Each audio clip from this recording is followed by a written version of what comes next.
Les gens qui savent, pour les initiés, c'est évident qu'il va y avoir une explosion incessamment.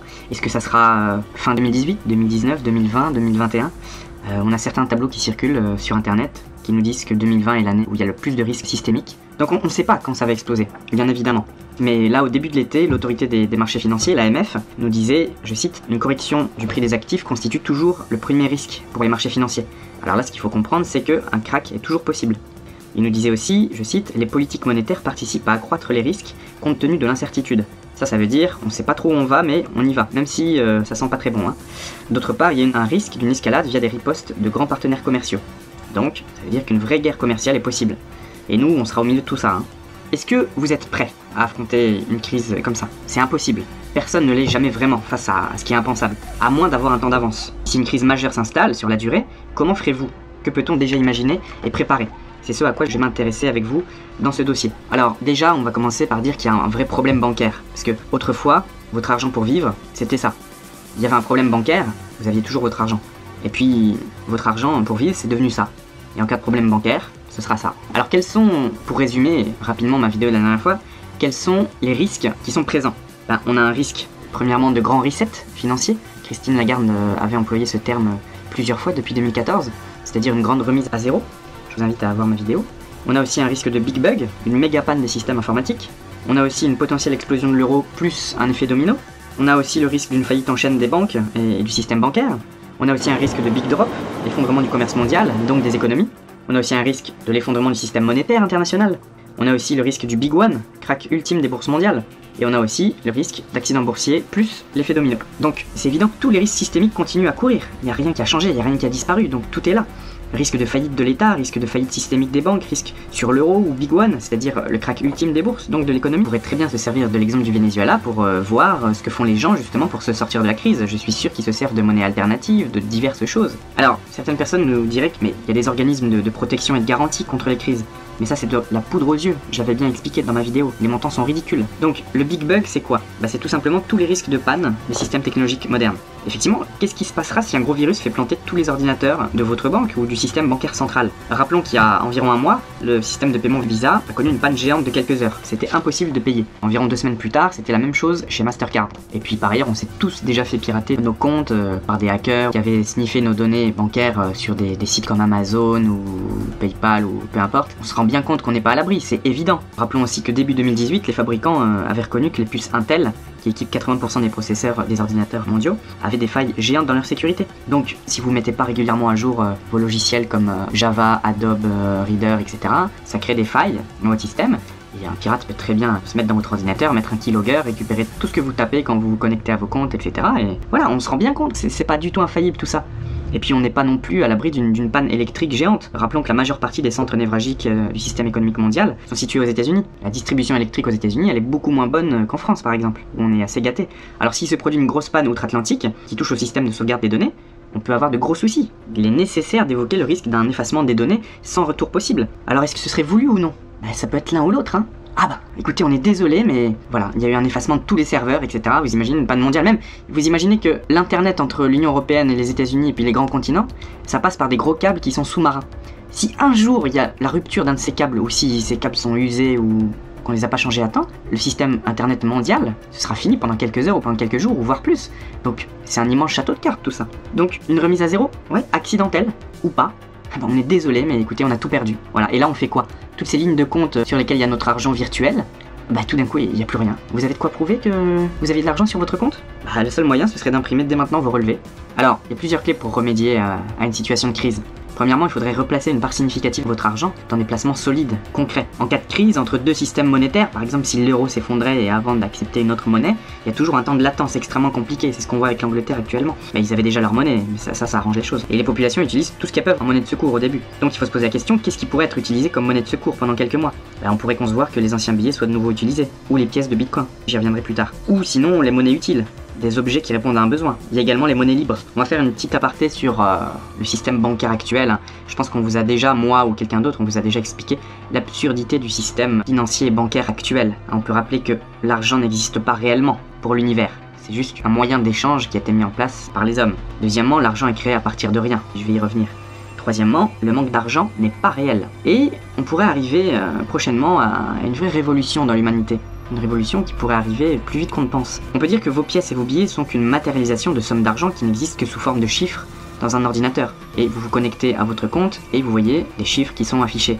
Mais comme je vous expliquais tout à l'heure, on n'est pas à l'abri d'une rupture des réseaux, même s'il y a des backups, des sauvegardes qui sont faits sur plusieurs disques durs en permanence, sur des systèmes SATA, etc. Ça c'est valable tant qu'il y a de l'électricité, tant que tout va bien, mais en cas de crise majeure qui touche tous les domaines, la vie de tous les jours, tout ça, ça pourrait être mis en question. Et vous faites quoi le jour où il y a marqué 0 € sur votre compte et qu'il y avait 30 000 € d'économie? Qu'est-ce que vous faites? Vous imaginez que tout repose sur ça?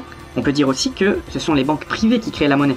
Et vous allez me dire, mais les pièces, les billets, tout ça. Mais ça, c'est juste un accord entre les banques privées et la Banque de France, qui, à l'origine, rappelons-le, était un consortium de banquiers privés, quand ça a été créé en 1800, sous Napoléon. Donc les pièces et les billets, c'est juste l'accord entre les banques privées et la Banque de France qui s'engagent à produire une petite quantité de pièces et de billets pour ceux qui voudront sortir cet argent de leur compte. Mais une partie seulement. Il faut rappeler qu'il y a un ratio que doivent respecter les banques. Ils doivent posséder en fonds propres 1/9 de tout l'argent qu'ils ont prêté ou qu'ils ont sorti. Donc déjà, à la base, on peut se dire quoi? Que si tout le monde retirait ses liquidités actuellement là, ce serait la faillite totale, absolue. Puisqu'ils n'auraient pas de quoi nous rembourser, c'est-à-dire que notre argent, il n'existe déjà plus, en fait. Donc l'argent, vous l'avez dans vos mains, vous avez un petit peu de liquide, mais il correspond à rien de réel. C'est juste la matérialisation d'un argent créé par les banques à partir de rien, ex nihilo. Et vous me direz, mais alors cette monnaie, elle vaut rien? Si, puisque tout le monde y croit. Concrètement, c'est juste du papier. Mais comme tout le monde y croit, elle nous sert pour nos échanges. Il y a un facteur de confiance. Votre argent, actuellement, n'est que virtuel. Ce n'est qu'une créance, c'est-à-dire une promesse de votre banquier de vous le donner. Mais si tout va bien. Ah, mais là, on n'a pas changé par rapport à l'ancien système, vous savez, où les banquiers s'installaient sur des bancs dans le Moyen-Âge et vous donnaient une lettre de créance contre votre or. Alors votre or, lui, il était physique, il était bien réel. Et pour éviter de se promener partout où on va avec nos richesses, ces banquiers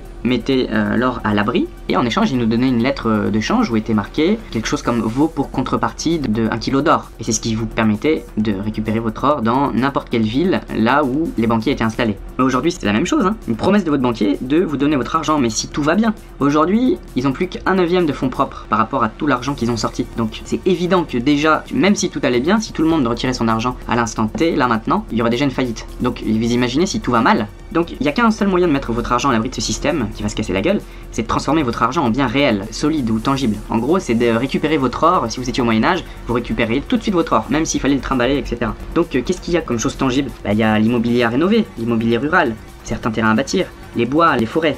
On y reviendra plus tard. Ce qui pourrait devenir très important en cas de crise, et très intéressant, c'est d'avoir du bois par exemple, pour le chauffage, etc. On en parlera. Alors on abordera aussi le sel, ou les monnaies locales, et on sait bien aussi qu'en temps de crise, il y a du vieux réflexes qui se mettent en place, comme le troc. C'est-à-dire que s'il y a une vraie crise, vous avez 1000 € sur votre compte, d'accord, mais il y a une possibilité, c'est qu'on garde les choses en place, le système garde les choses en place, donc vous aurez toujours 1000 €, mais vous pourrez acheter une baguette de pain avec ça. Aujourd'hui, c'est ce qui se passe au Venezuela, c'est pas un doux rêve de ma part. Donc si vous avez plus d'euros qui valent plus rien, vous allez vite chercher des monnaies alternatives pour payer ce qu'il vous faut. Rappelons que sous la Révolution française, les paysans se faisaient bien payer en boutons de vareuse militaire. Et en Afrique, il y a eu le cori, qui était une monnaie d'échange à base de coquillage. Donc, la rareté de la monnaie, donc de l'argent que nous avons, c'est une fausse rareté. En fait, l'argent ne manque jamais réellement. Et du point de vue, par exemple, de la loi de l'attraction, vous pouvez vous dire aussi, vous n'êtes pas en manque, vous ne manquez de rien. Il y a tout déjà dans l'univers. Il s'agit de se connecter aux bonnes longueurs d'onde pour attirer ce que vous voulez vraiment.